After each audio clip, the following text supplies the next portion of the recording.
ధర్మస్థల క్షేత్రానికి సంబంధించిన పెను వివాదంలో రెండు పేర్లు గట్టిగా వినిపించాయి. ఒకటి సౌజన్య, రెండు Ananya Bhat. Sowjanya missing case, murder case genuine, కొన్ని సంవత్సరాల క్రితం జరిగింది. దాని మీద సమగ్ర విచారణ జరపాలి, అలాగే సంబంధిత నేరస్తులకు శిక్ష పడాలి. ఇది అందరం కోరుకుంటున్నాం. కానీ అనన్య భట్ ఈ క్యారెక్టరే లేదు. దీన్ని క్రియేట్ చేశారు. ఆర్టిఫిషియల్ ఇంటెలిజెన్స్ వాడి కొన్ని రూపాల్ని చూపించి వీడియోల చిత్రీకరణ ద్వారా దూత అనే ఒక ఛానల్లో మహమ్మద్ సమీర్ వ్యాప్తం చేశాడు. దాన్ని మిగతా వాళ్ళందరూ కూడా పనిచేసుకున్నారు. కానీ ఇక్కడ అనన్య భట్ అనే క్యారెక్టర్ లేదు.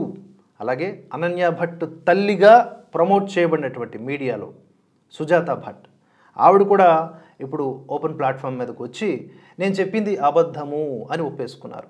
నన్ను కొంతమంది ప్రేరేపించబట్టి నేను ఇలా చేశాను, మాకు సంబంధించిన ఆస్తులు కొన్ని ధర్మస్థల నిర్వాహకులు బలవంతంగా లాగేసుకున్నారు, ఆ అక్కసుతో ఒకవేళ అదే నిజమైతే కనుక ఆ యాంగిల్లో ఫైట్ చేయాలి. అలా కాకుండా ఆ అక్కసుతో ఇలా ఏదో ఒకటి బ్లేమ్ చేద్దామని చెప్పేసి ఈ రాక్షసుల యొక్క గేమ్లో ఈవిడ పావుగా మార్చబడ్డారనమాట.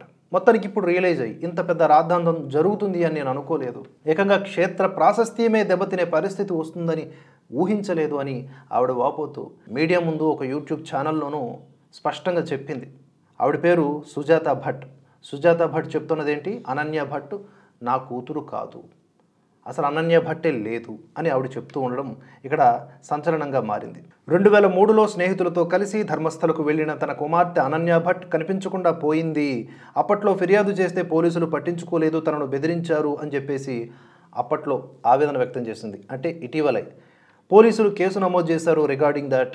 అలాగే ధర్మస్థల కేసుతో పాటుగానే దాన్ని దర్యాప్తు చేశారు. వెంటనే ఆవిడిచ్చిన ట్విస్ట్ ఏంటి, అదంతా నిజం కాదు, అనన్య భట్ పేరుతో నాకు కుమార్తె లేదు, ధర్మస్థల కేసుతో సంబంధం ఉన్న ఇద్దరు ప్రముఖ వ్యక్తులు నాతో అలా చెప్పించారు, 2003లో కుమార్తె కనిపించకుండా పోయిందని చెప్పమన్నారు, అనన్య అదృశ్యమంటూ బయటకు వచ్చిన ఫోటోలు కూడా సృష్టించినవే, అదంతా అసత్య ప్రచారమే.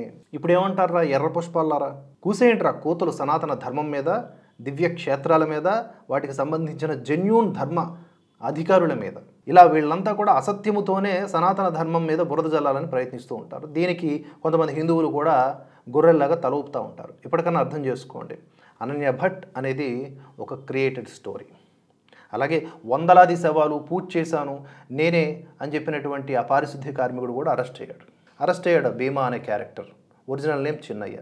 వాడు తవ్వుకుంటా పోతే 17 చోట్ల వాడు చెప్పిన చోటల్లా 1-2 చోట్ల ఏవో చిన్న చిన్న ఎముకలు దొరికే, ఎక్కడా కూడా మిగతా ఏమీ దొరకలా.